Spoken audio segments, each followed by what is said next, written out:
He's taming the beast. Luke Burbank, that is, proving that anyone can drive a monster truck. Or maybe not. Hold on to your seats. If you turned on a TV in the 1980s, you couldn't miss them. It's 10 monster trucks in side-by-side drag racing action. Monster trucks, coming to an arena near you.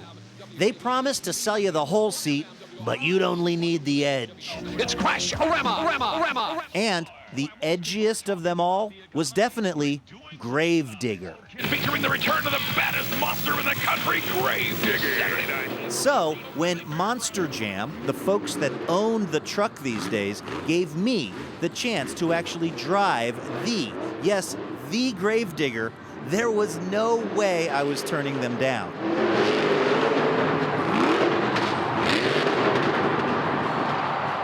Even if it meant I might be digging my own grave. How many flips, realistically, will I be able to do by the end of today? It's going to be challenging for you to do any. Tom Mentz runs Monster Jam University out behind his house in Paxton, Illinois. I was there to learn how to drive one of these behemoths. And if anyone could teach me, it would be Mentz. He's an 11-time world champion and the first person to land a monster truck backflip in competition. What is the best performance that a TV reporter has done on day one with this?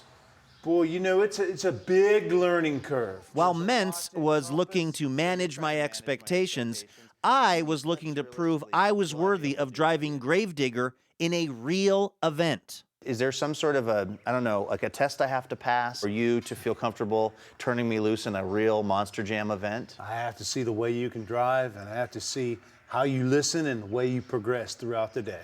How important is the helmet to this whole operation? How important is your brain? The progression happened faster than I was expecting. All right, good. Stop right there. Stop. From simple laps Take it out, a little faster. to a drag race start to the thing I did not know was part of the deal going in, the actual jumping of an actual monster truck.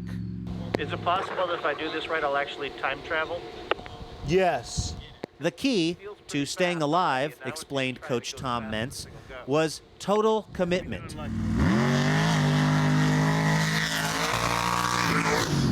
Now, I'm not saying I was terrified, but if you pause the tape right here, you can actually see me closing my eyes mid-jump. It was a real Jesus take the wheel moment. And after landing and forgetting to take my foot off the gas and accidentally going off part of another jump and rolling the truck over, All right, Luke, are you all right? I'd apparently proven that I was ready, or crazy enough, to drive the real Gravedigger. Yeah, I'm good. Well, I committed to it anyway. It started 36 years ago, and it was really just a fluke. It wasn't a plan. In a certain way, I had Dennis Anderson to thank for all of this, since he invented Gravedigger over 3 decades ago in Kill Devil Hills, North Carolina. I worked at a local farm operations, was working in a granary, and my goal in life was to be a farmer. But in his spare time, Anderson liked to race old trucks in the mud boggin, as it's known, and he noticed something. If he took the tires off of a farm tractor and put them on his truck, he couldn't be beat. And then I was king of the mud hole. Everywhere I went with old Gravedigger, you know, I was the man to beat. Eventually, Anderson moved out of the mud bogs and into regional tractor pulls and demolition derbies, and the crowds loved it. I think it's just the mystique of the spooky paint job and the red headlights and just driving it like a madman, because, you know, I always wanted this image of an evil truck with a good guy image. And it worked. These days, Anderson sits atop a Gravedigger empire, complete with multiple trucks, a state-of-the-art engine shop, a bustling gift shop, and even a diner called Diggers. Could I get you guys started with something to drink? which is where his daughter, Kristen Anderson, works.